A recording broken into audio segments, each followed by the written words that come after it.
Live from Orlando, Florida, you're now listening to the OZone Podcast, the voice of Orlando Magic fans. Join us every week for a unique fan perspective on all of the latest Magic news and updates. The show starts now. What's up, Magic fans? Welcome back to another episode of the OZone Podcast, brought to you by DraftKings and part of the Basketball Podcast Network. We're your hosts, Al, myself, Anthony, and after a long delay of what feels like 2.5 weeks, we finally have Al back and kicking after his brief battle with COVID-19. I can't believe we're still dealing with COVID, bro. Dude, that caught me completely off guard. I thought we were done with this. We're vaccinated. We're good. Yeah, here we are. But hey, man, I went through training. The medical staff was amazing. Got me back in about a week. I thought it was going to be a lot quicker than this, but I'll take it. Yeah, so we missed, like about a month ago, we missed a week because we had some personal things going on and the hurricane and whatnot. And then we missed an additional week because you wanted to get sick. So I swear, I promise you guys that it'll be back on track, man. We'll be more consistent. We missed a lot of big games, man, that we didn't get a chance to talk about. So we're gonna jump into that today. We're gonna talk about how good Fultz and Bol Bol has been. We're gonna have a little conversation about our City Edition jerseys, something that just popped up really quick in regards to the rankings of what the outside world and media thinks about, the Orlando Magic, and then some news, some updates in regards to some of our injured players. But before we get into that, definitely want to discuss a couple of topics.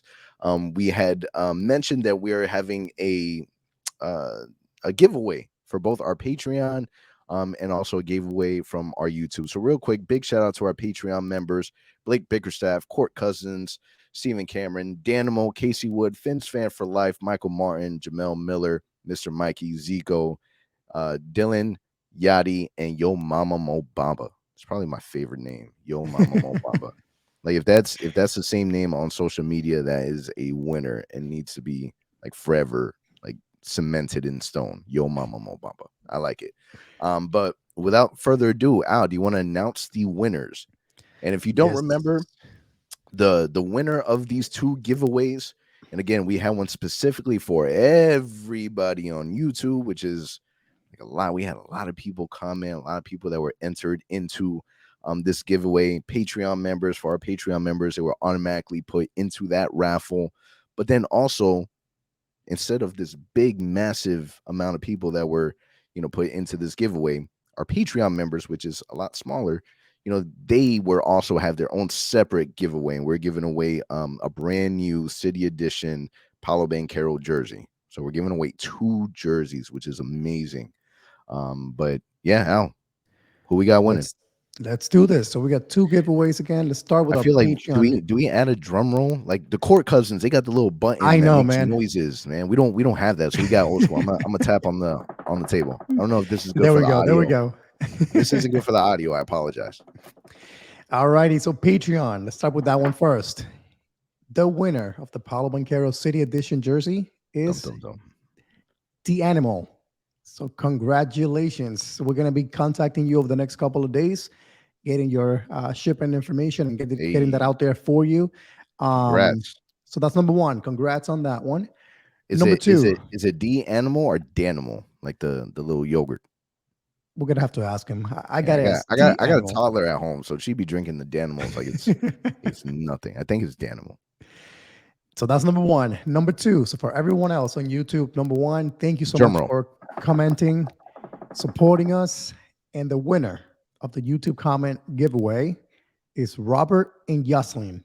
Okay, very important to note that it's not one jersey for Robert and one jersey for Yoslin. It is one jersey for both. So they're going to have to figure that out. I'm assuming it's for Robert. So Robert, congratulations. Congrats, We're going to go ahead and contact you. And again, thank you guys for all the comments, all the love that we got on that episode. We'll be doing this a lot more coming up. We got the holidays coming up next month. The new year around the corner too. I believe the Statement Edition jerseys should be coming out pretty soon. So be on the lookout. Maybe we are doing a giveaway for that as well coming up. And as we get healthier, another big thing for me is going to be maybe giving some tickets away to games coming up at home here. For those of you that are in the Orlando market that want to go watch a game, So be on the lookout for that as well. So congrats to the animal, congrats to Robert and Jocelyn for winning the jerseys. We'll be reaching out and getting those out there to you guys over the next few days. Yeah, and we're thinking about maybe switching it up to the jerseys could get a little boring because I feel like that's the only giveaways that we've done. I would love, man, that there was a picture of Dwight Howard playing in Taiwan right now. Dwight Howard is going absolutely bananas out in Taiwan. This dude was looking like prime, Orlando Magic Dwight Howard, Superman Dwight Howard out there. But when he landed in Taiwan, he was rocking like the old school Orlando Magic shorts that had the Magic font in the front. I'm pretty sure those were fake. I'm pretty confident. It was some little font adjusted on there that didn't look right. But I think it'd be cool if we did a giveaway of some classic shorts. I don't own a pair. I definitely need a pair, but we're definitely looking into maybe doing a giveaway around there. So for those that won, congratulations. For those that didn't, there'll be more giveaways in the very near future. And a good thing maybe to do here real quick, if you're watching this on YouTube, just comment and tell us, hey, what kind of a giveaway can we do? What do you want to see us give away in our next giveaways that are coming up? Like Anthony mentioned, we've done jerseys in the past. It can get kind of repetitive. We've done bobbleheads in the past too. Tickets to games. Just comment. Let us know, what do you want to see us do? Us Magic fans, what can we give away that will get you guys excited? But again, thank you for the support and be on the lookout. More to come. Absolutely. Now we're recording this episode Wednesday night. The Magic have a little bit of a break where they're just kind of practicing. Their game will be on Friday. We'll be releasing this episode Friday morning, which means that this is you guys are hearing this post Thanksgiving. But I think it's important for us to be able to discuss, in the spirit of Thanksgiving, what are some things that we are grateful for when it comes to the Orlando Magic? What's that one thing that, if you can only select one, what would you say that you're grateful for so far in the season? I'm gonna be nice here in the spirit of the holidays and have you go first and give you the first chance to say, what are you thankful for? You're sounding very unprepared on the fact that you threw it back on me. But how can we not be grateful for the fact that Paolo Banchero actually panned out? I think if there's one thing that we can kind of hang our hat on is the fact that, we were very divided. There was a major civil war happening before the season started. And we're kind of going through, once we knew who the number one pick is and who is worthy of that number one pick. And I'm just making sure that's clearly known that you wanted Jabari Smith Jr. That was your guy. You had other people that really wanted to risk it on Chet, and you had those of us like myself that wanted Paolo Banchero. And I think that I'm grateful that really panned out. Like, even to this day, you have news outlets that are still talking about Paolo and how great he is. He's already broke, God knows how many stats. He's playing great basketball. And they had a whole article on, The Athletic literally just a couple of days ago. And this guy's missed like 7 games due to an ankle injury. They're still talking about this, man. And you can clearly see that the Magic are now looked at differently. We're playing differently. People are respecting us a little bit more. And all I've ever asked, if you've been listening to the podcast for a minute, that one of the biggest things that I've wanted is for the Magic before anything, before the wins, before anything, is I wanted when you hear the name Orlando Magic, there's respect associated with that name. And to me, respect has a lot of weight because it changes the way that people look at us. It changes the way that free agents look at us. And I think that, Paolo is a big pillar to that. And, just to kind of add, and I'm going to steal your thunder a little bit, but I'm grateful for the damn training facility. Like that, I think that people underestimate how important that is. When people are coming, when the news first released and other players heard about that, instantly in their mind, they're saying, damn, why ain't we got that? Dude, I'm in LA playing for the Lakers. I'm in New York, Madison Square Garden. Why don't I have what they have? These are supposed to be really big franchises, multi-billion-dollar franchises, and they don't have these things. And I think that that's when a free agent looks at selecting where they want to go, that's they're not going to the Magic specifically for that. But when it comes to, hey, let's try to convince you this is what we can show you, it goes a long way. So Paolo, training facility, if I was to hang my hat on those two things, it would definitely be that. What about you? So for me, I'm going to kick it back to last year a little bit. Just say, hey, I am so thankful that Franz Wagner panned out as well, because we now really truly have two guys that we can say, hey, here's the ball, give me a bucket. And man, it's some of the stats that we're seeing from Franz so far in the season, him being compared in certain categories like finishing inside the basket to guys like Tatum, Doncic. Who would have thought when we drafted this kid that he was going to be one of the best guys driving to the basket and finishing inside? Add to that everything else that he's been able to prove and be able to do for our franchise, again, elevates us. So you talked about Paolo. I wanted to give you that one, so I pass it on to you, to be honest, because I know that was going to be a big one for you. So Paolo, number one, I'm of actually, course, we got to be thankful for that, right? Because now all of a sudden we got a star, someone that gets eyes into our franchise from ESPN to other players to other teams. They care about the Magic now and fear us to some degree because of having him in the roster. But having Franz is also so important because he kind of complements Paulo so well, but also makes us whole in a way. Now we have two dudes that are super young, 21 years old and younger, with a bright future, can play really well. Truly, we can see the vision of this franchise, where it's going in the future. And another one, really quickly, Bol Bol. How can you not be thankful for the fact that we finally took a risk on a guy that was injured, has barely played in the league before, a big question mark. And so far, hopefully he stays healthy. Hopefully he continues to show that what he's shown us so far. But my goodness, he's looking amazing on the court, amazing stats. The league again is watching. So now all of a sudden, you picked up this dude on a super cheap contract, by the way, $2 million this year, $2 million next year. And he's putting up some incredible numbers. Again, people on social media are watching, sharing the highlights. So my big, what I'm thankful for the most, France and Bol Bol at this moment, for sure. yeah. So I mean, you we selected more of just a couple things, but let's be honest. We can sit here and we can talk about the injuries. We can sit here and talk about how Jonathan Isaac hasn't been on the court in 900 years. We can talk about a lot of different things that we're not happy with. At the very least, we know that there are some elements that we can really be positive about. And as time goes on, and we're going to talk a little bit more about that in a little bit, but as time goes on, you're going to start to see that things are starting to click a little bit together. But for those listening and you're watching on YouTube or whatever case may be, let us know what you guys are grateful for. Leave it down in the comments. Let us know because we would love to hear your feedback. Now, in regards to these games, Al, since we last recorded, we've had 6 games. During that stretch, we were 2-4, wins over Phoenix, wins against Chicago. Really big win in Chicago. That's where we saw that game winner from Jalen Suggs. But just to summarize it all together, what were your thoughts on how we've looked, despite all the injuries? We did get a chance to see Gary Harris come back, which is awesome. But what were your thoughts so far during that stretch?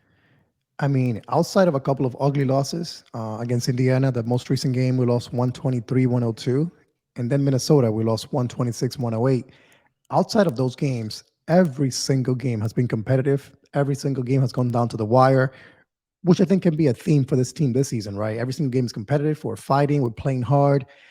It's unfortunate. I mean, to keep talking about the same thing over and over again, but it's unfortunate injuries have played such a big factor in our team just because a healthy Orlando Magic team, to be honest, would have won those games. 2-4 record in that stretch could have easily been flipped out the other way around. It could have been 4-2. But I mean, how can you not also be excited about what we're seeing from France? Jalen Suggs, the kid hitting that big shot against the Chicago Bulls. That was just an insane moment for all of us. The way that game went, right? Just the referees calling a bunch of bad calls. Then it comes down to Vooch missing 2 key free throws. And then Jalen comes and hit that crazy step back 3-pointer over the defender. Insane. Unfortunately, we lost the next night, a 1-point game, really close game as well in Indiana. I'm going to summarize it with we're fun to watch. We may not always get the result that we want because of the outcome, the fact that we're not healthy just yet, but we are fun to watch. Do I wish this past stretch of games would have gone 5-1 or whatever it is, 4-2? Of course. But hey, man, we're going to finally be healthy. We'll talk about it in a few minutes here. It's been fun to watch. Just, I want to see this team win, and we're getting close to it. How about you? Yeah, I think that one of the things that I really like, and this is me kind of just thinking positively, is we don't have that traditional point guard, and we don't have Cole Anthony out there. We don't have Markelle Fultz. We're relying a lot on Jalen Suggs when he's healthy, and then contributions from fronts and whatnot. but it's cool to be able to see Jalen Suggs at least kind of work through it. I know people have their concerns, and there's things that they nitpick, but if there's one thing that you really know about Jalen Suggs, or one thing that you really get, is the dude is a dog. Like he is someone that's going to grind it out for you. He's obviously not afraid, to take the big shots, and you see that there's a lot of trust between Coach Mose and him, where he's telling them, you've made this big shot before, go out and do it again, and he did it. So that's really fun to watch. He's great defensively. He's already having a better season than he did last year. And that once Markelle Fultz comes back, once Cole Anthony, the reins are going to be taken from him as a primary ball handler. But you like what you've seen, and I think that's the part that's most important. I think that he needs that level of confidence. Yeah, he's not as consistent as we want him to be, but he still has to work through that. He's still, with the injuries, I don't believe, no, he hasn't played 82 games yet. So technically, if you're going by, the games played, he's still, games played wise, still a rookie in those regards. But those are things to be excited about. Now the Magic are 5-13 after playing 18 games. Now that we've seen Gary Harris come back, now that there's been reports of Markelle Fultz, and we'll talk more about that in depth in a little bit, but Markelle Fultz and Mo Wagner coming back into at least practicing with the team. Do you think that with these players coming back, is the season a lost cause? Are we really saying tanking right now? Are we really saying losing? We've mentioned that the Magic, we've been competitive. There's only been one game that we've really been blown out, and that was against Indiana, the 123-102 loss. But do you think that there's still a chance for us to change our record around? I'm not saying playing, I'm not saying playoffs, but at least considering what we know, what we see now. If you add those players in, what are you expecting from this team? I mean, it's early enough, man. We've only played 18 games so far, not even 20 games in. If we some way somehow could get this roster the way it's supposed to be, I mean, we're seeing it already. Even when we are so undermanned, so short-handed out there, we play hard. Every game comes down to the final few minutes. If you add a guy like Gary Harris consistently on the court, Markelle finally running the offense and creating for others, Paolo staying on the court healthy, you cannot tell me, again, 5-13 record after 18 games. If you add those guys to the equation, we could have easily been at the very least 500, very, very easily. So I do think there is time to salvage the season and to stop just thinking about the draft and what's coming in June. A lot of fans are on the fence though, and I get it. Do we just tank the rest of the way? Do we really force it because the draft next year is so good? Personally, myself, no. I don't want it to be the case for us. I want us to play these games and play the lottery game. If we end up being the 7th worst team in the league after trying to win every game, then so be it. We'll play the lottery and we'll see what happens. We got 2 chances this year with the Bulls pick and our pick. So let's see how things play out there.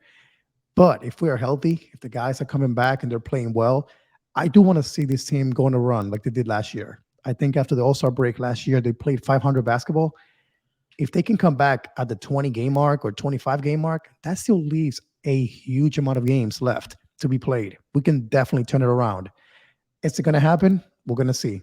But I think the fact that if we can get Paolo on the court and Markelle, just those 2 guys alone, consistently on the court, being added to who we have out there already, we can definitely turn it around. Again, are we making the playoffs? Are we making the play-in? I'm not sure. But I would love to see this team at least be mentioned as a surprise team in the league, not a team that is, again, a bottom feeder, looking to the draft. Let's see what happens next year. I just want to just have a different storyline to our team, not just be looking to the draft, hoping to hit a home run. How about you? Yeah, I mean, listen, I think that, again, just kind of going back to the results of an injury, the fact that all these players are out, I think that we're learning to play, to work through adversity and still somewhat be successful without having a full healthy team. And when I mean successful, I mean, playing really, really good basketball, only being blown out one time. And then we're starting to see growth from Franz Wagner. This season, Franz is averaging 19.3 points per game, 4.4 assists, 4.3 rebounds while shooting close to 50% from the field goal line. In just this in just the last 10 games, he's averaging 22.2, shooting, 54% from the field goal line, 45% from the 3-point line. He's playing really good basketball. And this is someone that is being told to hold us afloat between him and Jalen Suggs, hold us afloat until the cavalry comes in. He's given all the responsibility. He's given the green light to go out there and play his game. No Paolo Banchero, because once Paolo gets back, we're giving him the ball and you do you. But Franz is really, like, honestly, he's holding the weight on, himself. So it's good to be able to see that growth from him, because I think those are certain elements that he's going to get as experience as he's going to be able to take with him, moving forward. And that's exciting. Now, my only concern with Jalen Suggs and Franz Wagner playing while being shorthanded is the fact that I almost feel as if we're putting too much on them to where it could increase the risk of them being hurt. Like right now, we kind of see Franz. He's wearing kind of that guard on his hand. I'm not sure what it is, tape or whatever it is, but he's obviously playing through at least some type of pain, whether it's mild or not. Are we putting too much on Franz with all these players out? Jalen Suggs, every single time this man is going 120 miles an hour, he hits the floor. And good for Jalen, because he only knows how to play one way, and that's go, go, go. That's why we're seeing him get hurt so much. And that's the toughness about him. But that would be my only concern. So if once we get these guys back, and these guys get a little more help, then I think that, this team is going to have a different outlook. When we look at this team by February, where I can confidently say we're going to have Markelle back by then. Wendell should be fully back. Paolo will be back. Jonathan Isaac is still a question mark. But we can honestly say that we'll be okay by then, because we're seeing a lot of good things. Now, when it comes to a player like Bol Bol has really stepped it up too with Paolo gone. My question to you is, we're talking about these players coming back, but let's say Jonathan Isaac comes back, Gary Harris, Markelle Fultz, Mo Wagner, like everybody's back. We have a healthy team. Now, what are we looking at when it comes to Bol Bol? He's been playing really good basketball. Does he still make the starting lineup? I mean, it's going to be hard to take him out. I mean, you're looking at his numbers right now. Since Paolo went down, so that's the last 6 games, 15 points, 10 rebounds, 1.4 blocks. Most importantly, shooting 53% from the field, 47% from three-point range. At 7'2", I mean, how can you not play this dude in the starting lineup? He's earned it. He's earned the right to be in there and to remain in there. I just think that this is going to create what we expected. Do we go really big? Do we play a really big lineup where Franz Wagner is a 2? I think that's going to be the concern there for us, is that we may have to move some guys around to create space for him. Because again, he deserves to be in there. But let's see. I can also see where he can be a nice 6th man off the bench, 7th man, and kind of come in and be a nice plug for us offensively, spark things up for us. But if you ask me, I think he's earned the right to stay in the starting lineup, no matter who's playing him for the Magic, healthy or not.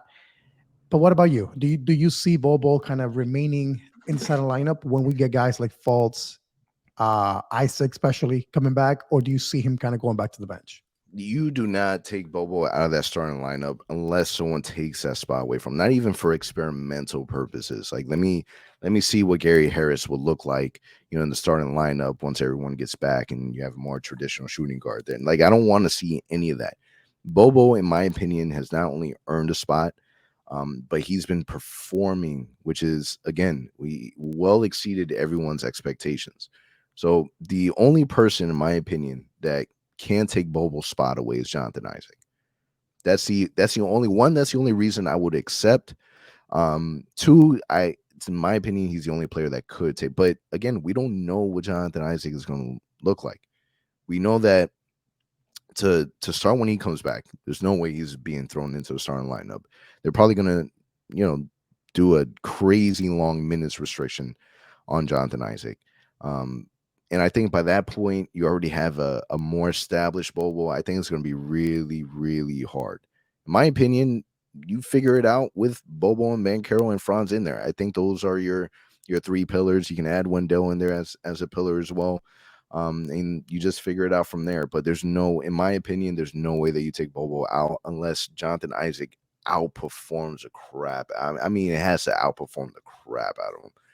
He needs to get back to being a all defensive type player and jump shot improve from all the shooting that I hope he's been doing. Like, it needs to be night and day where you see a difference. There has to be such a big gap that the gap needs to be equivalent to Markelle Fultz running the team and Cole Anthony running the team. Like, there has to be that major of a gap in order for you to take out Bol Bol. Like, he has to lose his position, which I don't think it's funny. I think JI, even when he comes back, I think we know that how the front office does things. I don't think he'll play, 25 minutes right away, 30 minutes right away. So I completely expect JI to be back very, very slowly, not playing back-to-backs. So if you ask me, I really, really think that Bol Bol is in the center lineup for a good while here, if JI is the concern. Now, can guys like Markelle be an issue and take his spot because now you want to play Suggs at the 2 maybe? That may be an issue. We've got to see how that goes. But no matter what, I can just tell you, back in October, we talked about this topic, Bol Bol's kind of rotation. What would he do with the Magic? We doubted the fact that he might even get minutes. Now, that's no longer a question. This guy's going to average 20, 25 plus a night easily.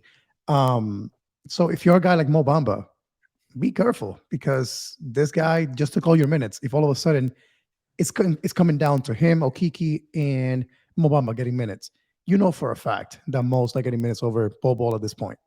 Chuma, same thing. So I think those guys are the ones that have to be worried about getting a spot in the rotation, whether he starts or not. Because again, the way that he's playing, if he can remain healthy and keep this up, my goodness, think about this thing too.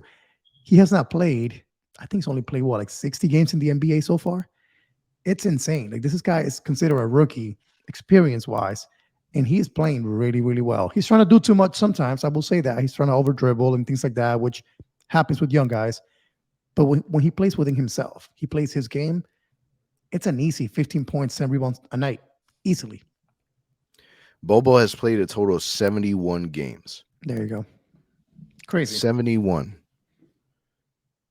Just this season, he's averaging 13.1 points and 8.2 rebounds. Like, the crazy thing about him is that, so let me say this: starting isn't important, right? Let's be honest, it's not important. What's important is the minutes that are being played. Now, others view it differently, whatever the case may be. But I say that to say this: there's no way that you don't put Bol Bol in a game for a long period of time just because of all the tangibles that he creates, that he brings. He's a defensive threat, especially from the perimeter.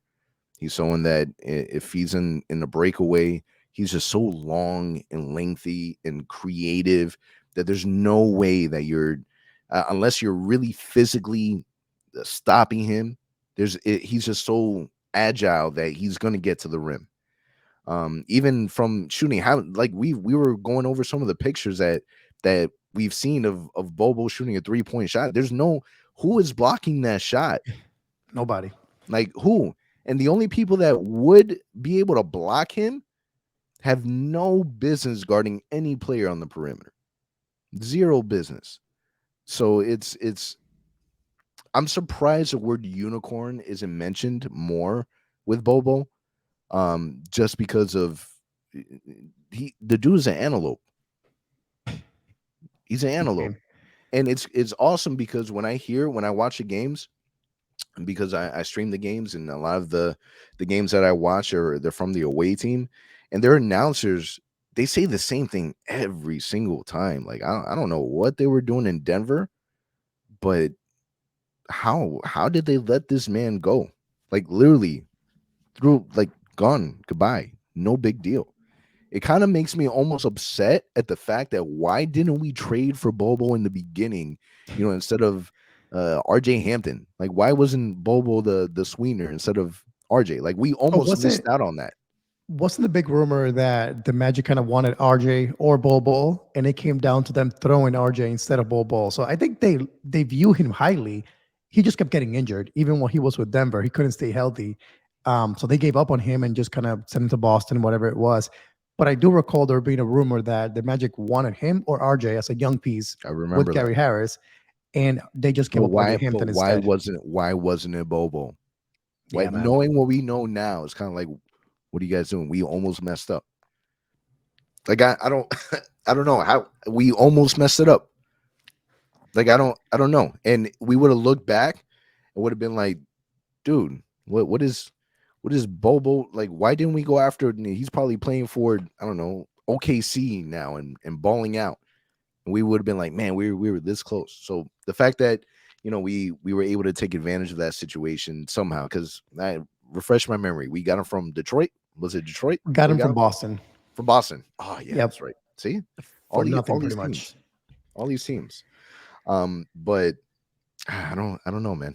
I love what I've seen so far, and I think that reality is we can start having the conversation realistically later down the line, of whether or not, one, when it's time to pay, like I wonder how.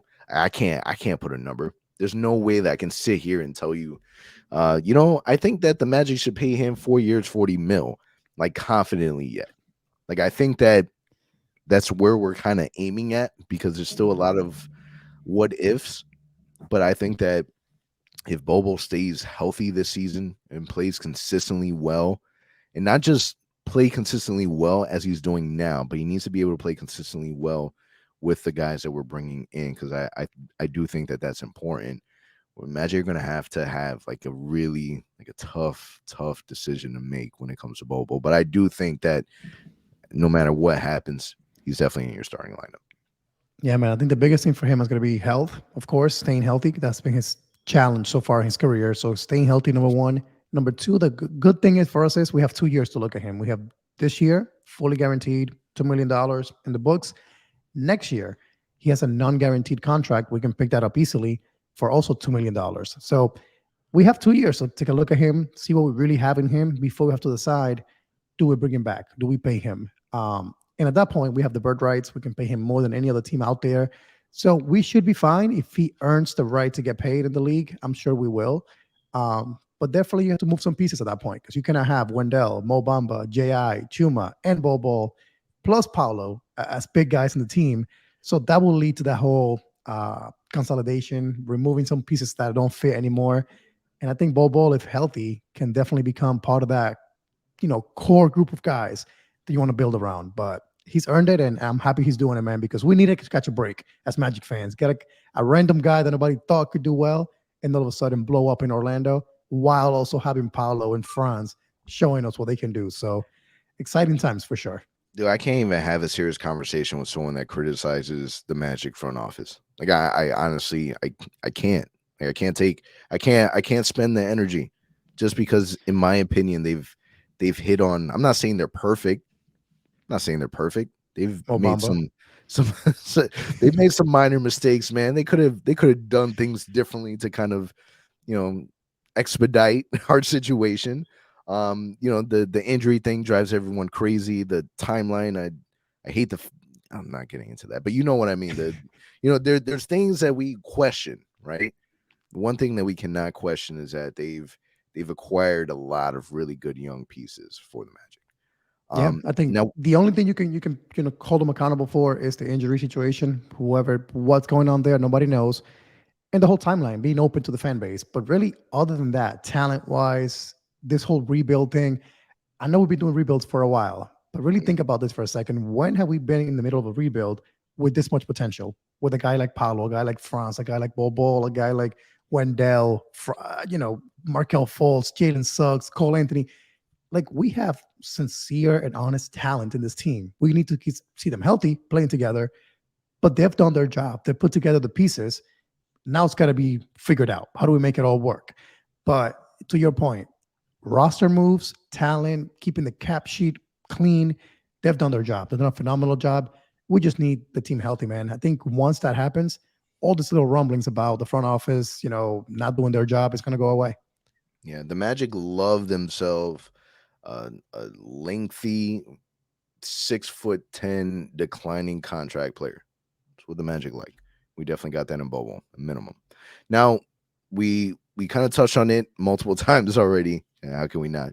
But injury updates, man. We just got word that Paolo, Markel, and Mo Wagner participated in Wednesday's practice. We feel good with the fact that it's coming. It's it's happening. The only way that Markel Fultz did any type of full blown practice is if they got the green light from the medical staff in regards to that toe. That means the scan is good. That's the only way that he'd be fully practicing. Man, what are your thoughts on these guys fully coming back? And when it comes to Markel, he's practicing. Is he coming back in November or in December? Is there a chance that we may see him play Friday afternoon? I think so. Only because when asked today, mostly didn't really kind of say no. He's far away. We'll see what happens. He kind of says some of these guys may play depending how they react to practice today. So they have Thanksgiving to get through and then shoot around on Friday, and we'll see what happens. So he didn't shut it down. I think that's an improvement. In the past, we've kind of said, oh, we want to work him and get him up to speed and put him through cardio and get him in game shape. We didn't hear any of that. So I'm hoping that this 3 days that they're staying home, they don't have any games going on. Also, Markel, Paolo, Cole, all these dudes didn't travel with the team this past road trip that they took to Indiana and Chicago. So I'm hoping they were getting in game shape ready. So do we see him Friday or Sunday?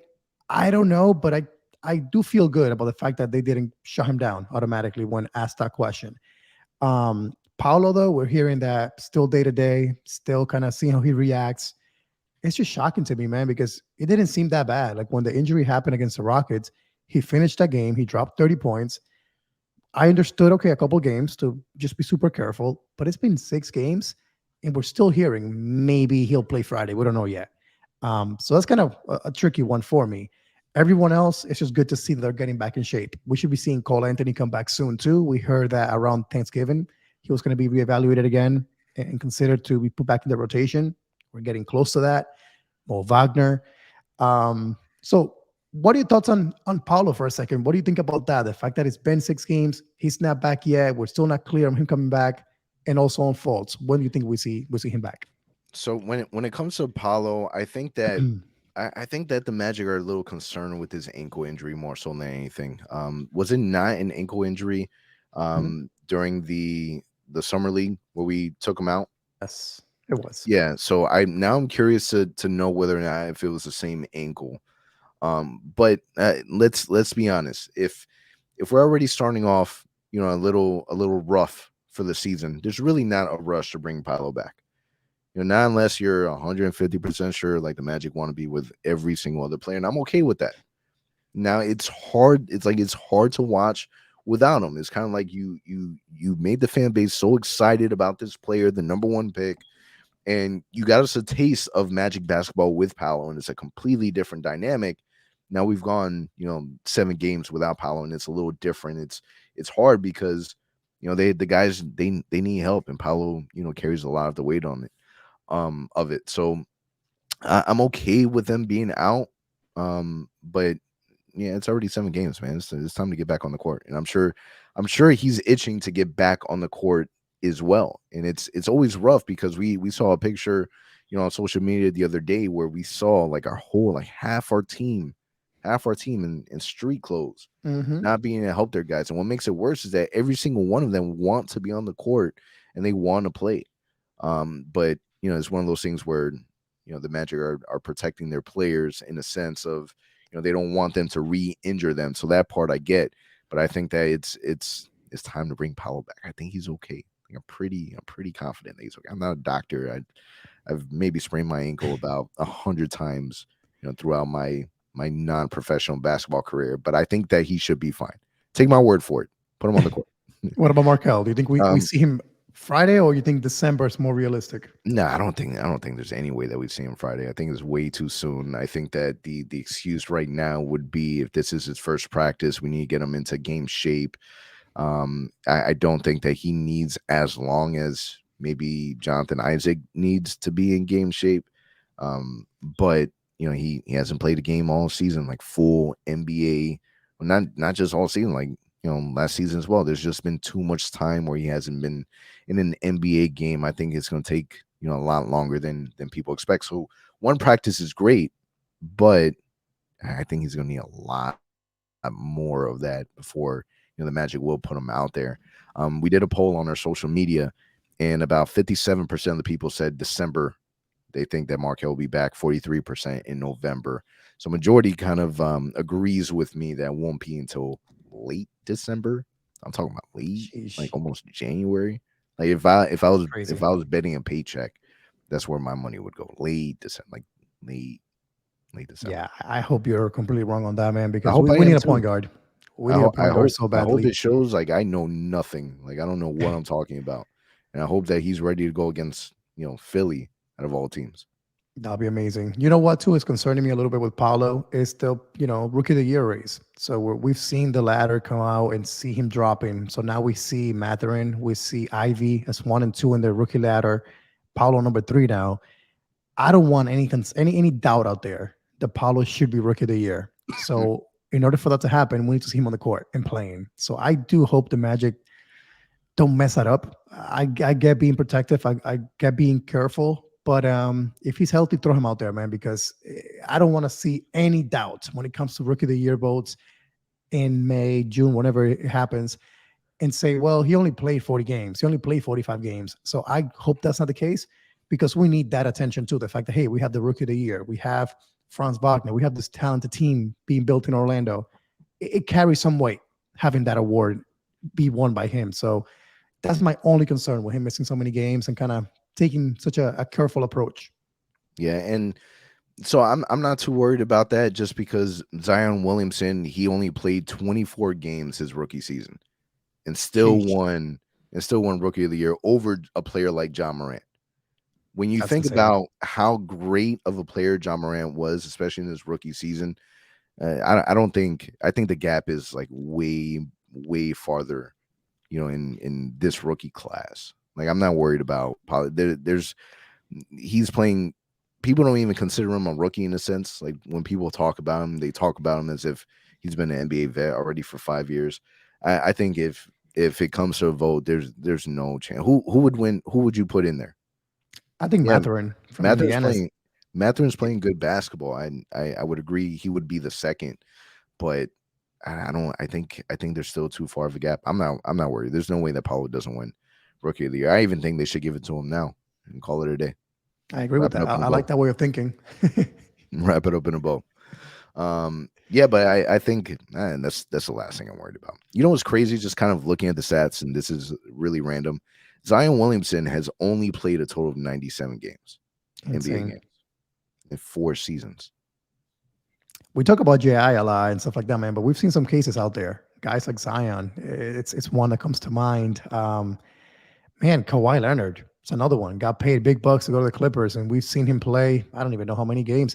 You know what's frustrating too? If I was a Clippers fan, this dude plays one game on Friday night, and then he takes a night off the next night, and then he takes a whole week off, and then he comes back and play one more game. Like, bro, you're never gonna get consistency that way and build team chemistry that way. So that whole thing about Clippers being the favorites to win the title, it's never gonna be real to me because they have no chemistry. But sorry, I went off topic completely. Just to say, we talk about GI a lot, missing games, but other dudes in the NBA, we've seen some teams suffer through that. Again, Kawhi comes to mind, Zion.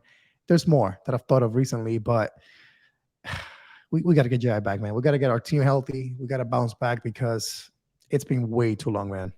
And just because we're kind of on that topic, we're kind of going off our agenda, but just to kind of throw it out there, Jonathan Isaac, games played, is it over or under 100 games?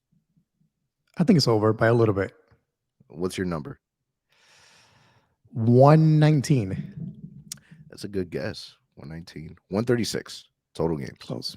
136. But that's in 5 years, 6 years. That's in five seasons, including this season. The most amount of games he played in one season was 64 games, and that was in 2018, 2019. Nah, man. In his last season that he played with us, which was 1920, it was 32 games. And then his rookie season, 34 games, and his rookie season was 27. And this year, probably 30 something, 40 something. Maybe. Yeah, Let's we'll see.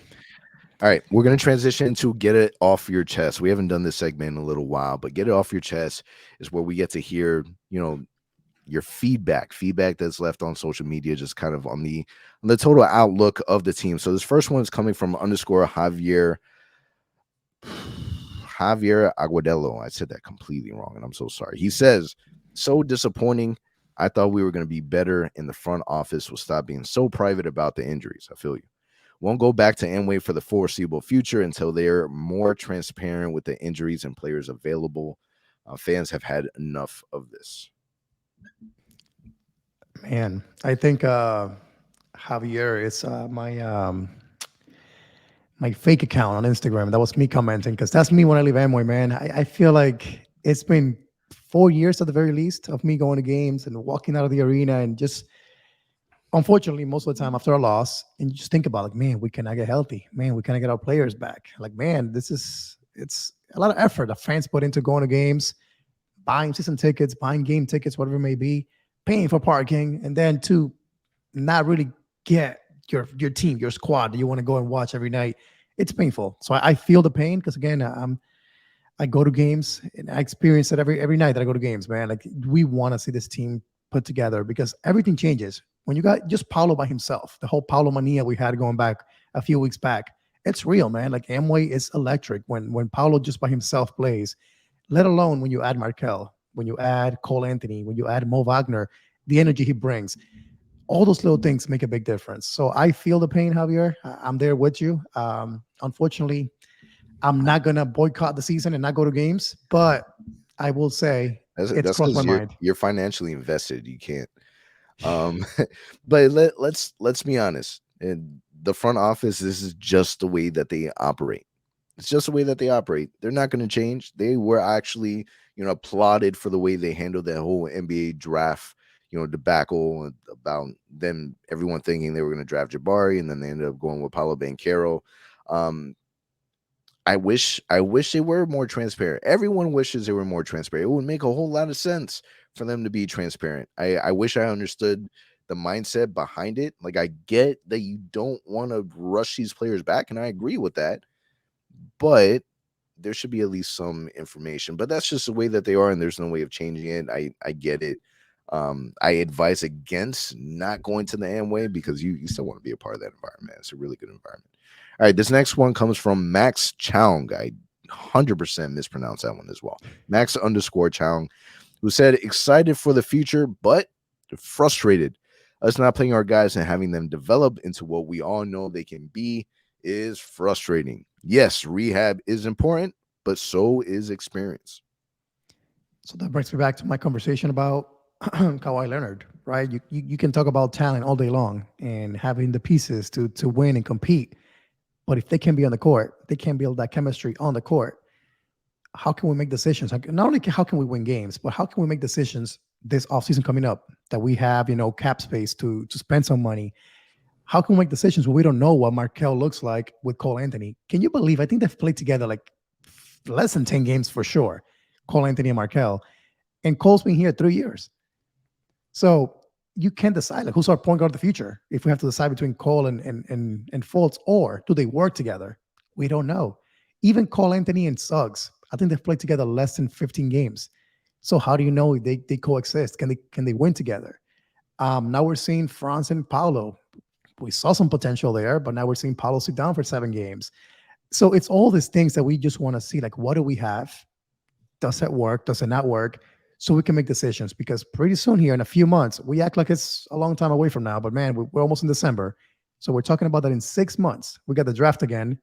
We got free agency again. We got to decide who fits, who doesn't, who needs to go, who needs to stay, and who do we build around. The only way you can do that, as Max is talking about, is if you see these guys together. So hopefully we see health, but also hopefully we got to stop with these assumptions that we're just sitting guys out on purpose. Again, the only way to do that is by remaining healthy, because I do get it. Sometimes it seems kind of shady that we're sitting out guys with basic injuries for longer than expected, but we're just overly precautious. I don't know. I don't know. That's all it is. I can't. What are your thoughts? Like Jonathan Isaac is that's we can't even include that in this conversation. That's just such a unique situation that I still don't understand what's going on. But everyone else, man, I believe that these players are really they really are injured, and I do also believe that we are our our tolerance of our comfort of allowing these players to play is not at 100%. Like I feel confident in knowing that they prefer 125% instead of 100. Like I think that we have to go above and beyond to prove that these players are healthy. And I know things that I've heard that the players they're frustrated. They want to be able to get on the court. But, it's again, the Magic are protecting the players from themselves. And truthfully, if this was a different environment, like if the Magic were a championship caliber team, and you were a team like the Golden State Warriors, we're a team like the I don't know, give me another team out. I can't like I don't Boston Celtics. Boston Celtics. Yeah. If we were a team like that where you're expecting them to get into the NBA finals, right? Your tolerance level is going to be a lot lower. It's not going to be 125. Like 75%, we need you to play, right? But that's because these teams are investing X amount of money on all these players. They're above the luxury tax. They need that production to do well. They have these expectations. Their tolerance level is a lot lower for what they want, their players to be. We're in an environment where we're still building, we're still growing. The Magic would benefit greatly from multiple high draft picks in this lottery. Like the Magic would like none of this. Everyone that's upset right now about the Magic not winning games, about players being held down to injury, once the season is over and it's lottery time and it's draft time, this conversation is completely different. Everyone has a different tone. Completely. That season's done. Now we're looking forward to the new season. Magic are celebrating their third and seventh pick. Everyone's great. Everyone's happy, right? If we get the third and the seventh pick, I'm a mind reader. I'm bringing up this conversation, but I think that people just need to kind of calm down and relax and just let things play out. Jonathan Isaac is a different story. We need him on the court like yesterday. All right, this next one is from Louis, Maine. I 100% for sure said that correctly. We are competitive and fun to watch. Let's get Wemby.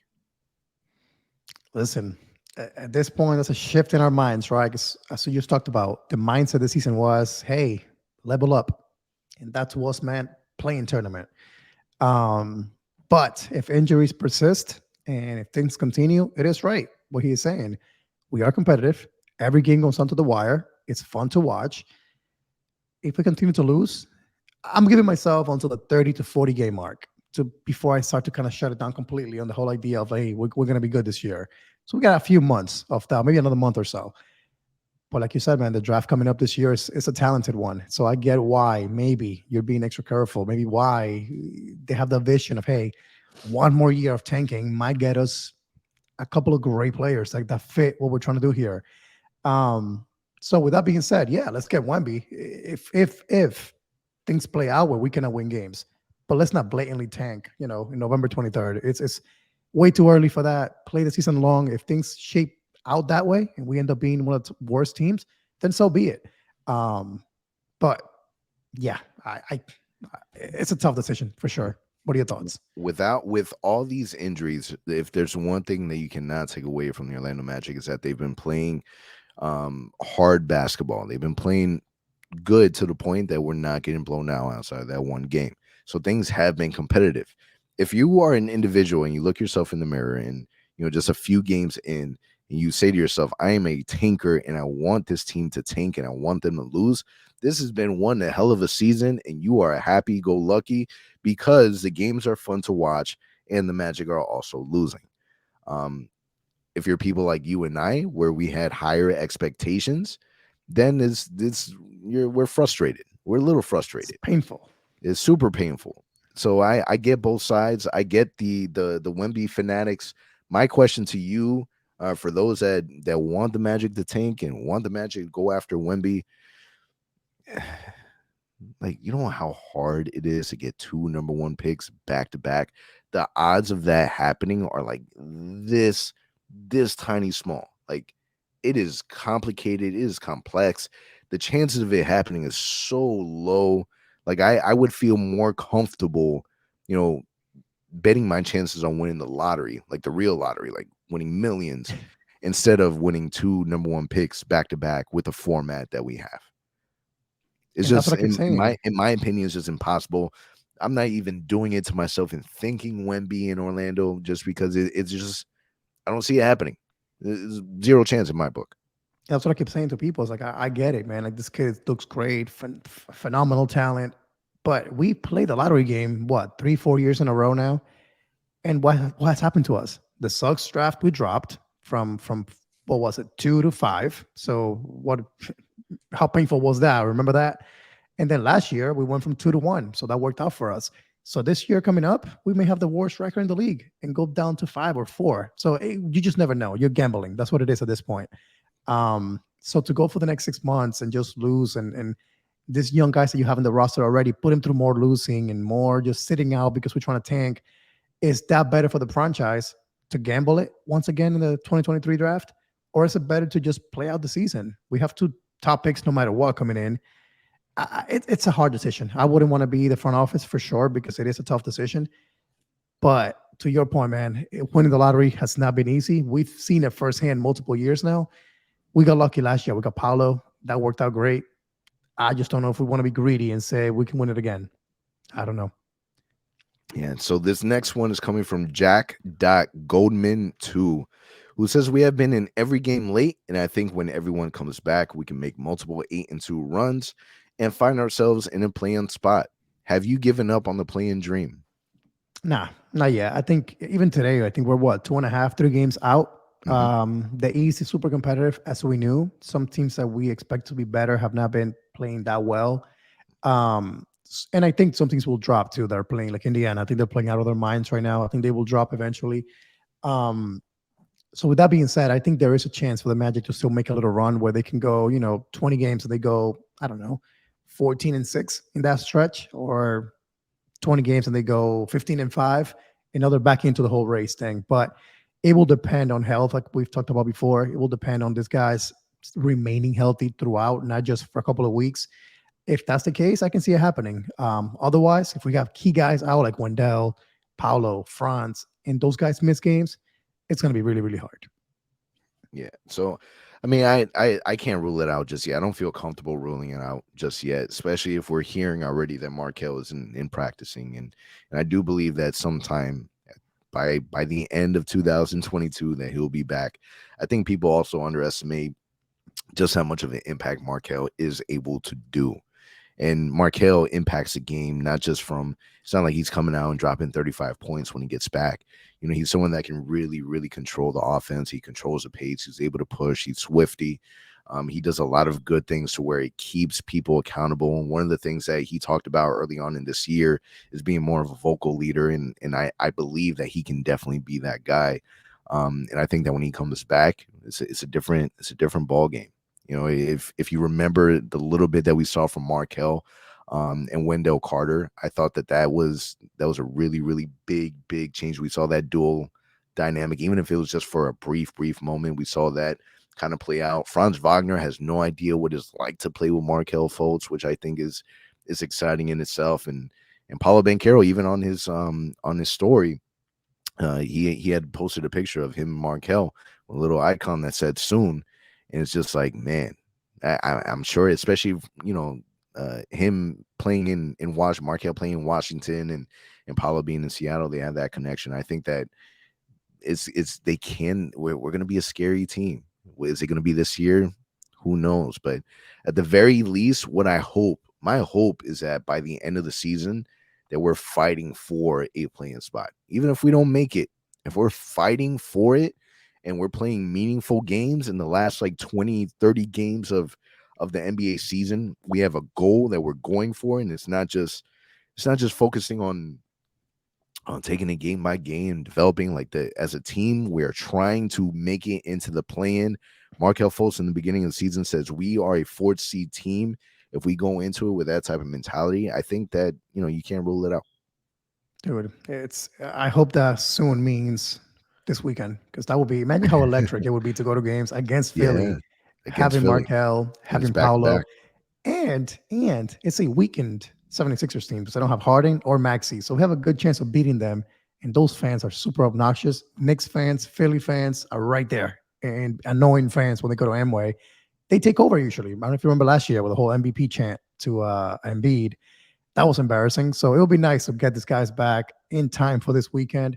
Is it going to happen? Probably not, but it will be exciting for sure. Yeah, for sure. So the games ahead, we got Friday, Philadelphia without Harden and Maxey. As you said, Sunday versus Philadelphia, Monday against Brooklyn, and then Wednesday versus Atlanta.